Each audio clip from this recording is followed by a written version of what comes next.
memory along the centuries for the students that will come. Thank you very much.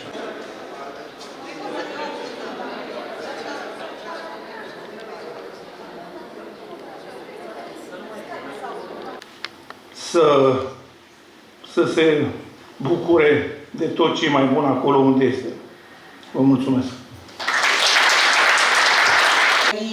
Distinția domnului, îi vom oferi domnului William Medgood distinția de membru de onoare al Senatului Universității noastre și prin amabilitatea dumnealui și în prezența dumneavoastră vom marca și cel de-al doilea eveniment de suflet al Universității noastre, respectiv astăzi unul din anfiteatrele Universității din Pitești va primi numele colegului nostru Constantin Valeca. Senatul Universității din Pitești vă oferă titlul de membru de onoare al Senatului Universității din Pitești pentru susținerea învățământului superior din România în domeniul energiei nucleare.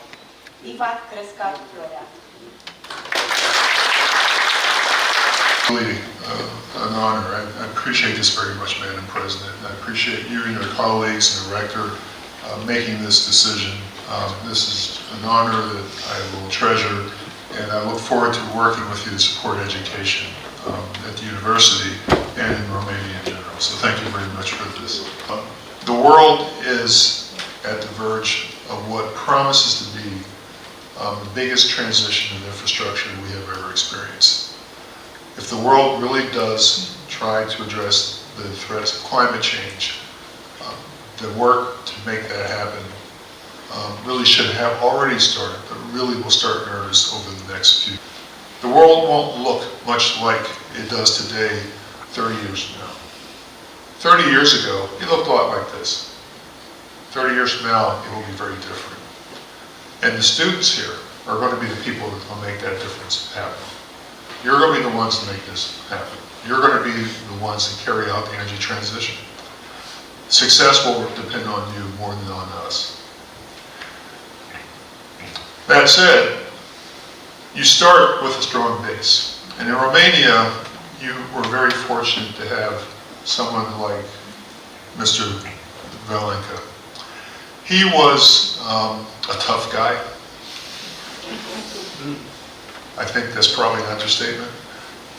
He was determined, he was creative, but most important thing about him, and we interacted with him quite a bit when NEA and Romania came together and Romania became a member of the agency. But one thing that I think really distinguishes him more than anything else, besides his patriotism, he's proud to be a Romanian.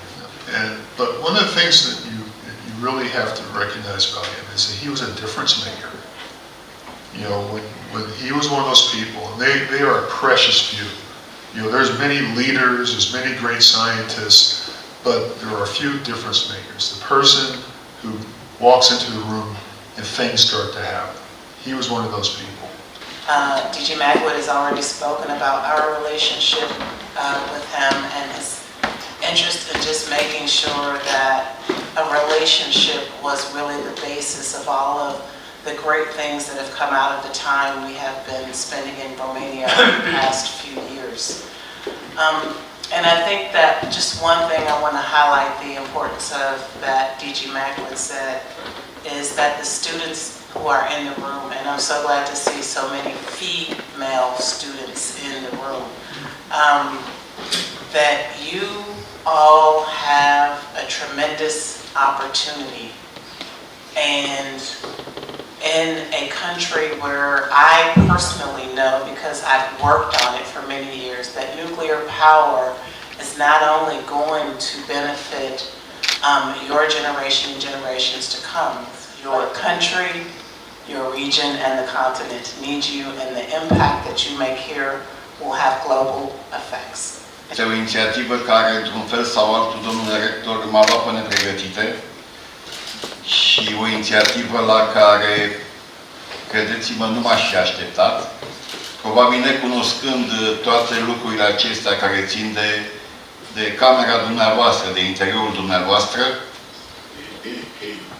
nu mă așteptam ca gestul acesta să fie atât de repede fructificat. Eu nu o să spun de Șerban Valeca decât un singur lucru.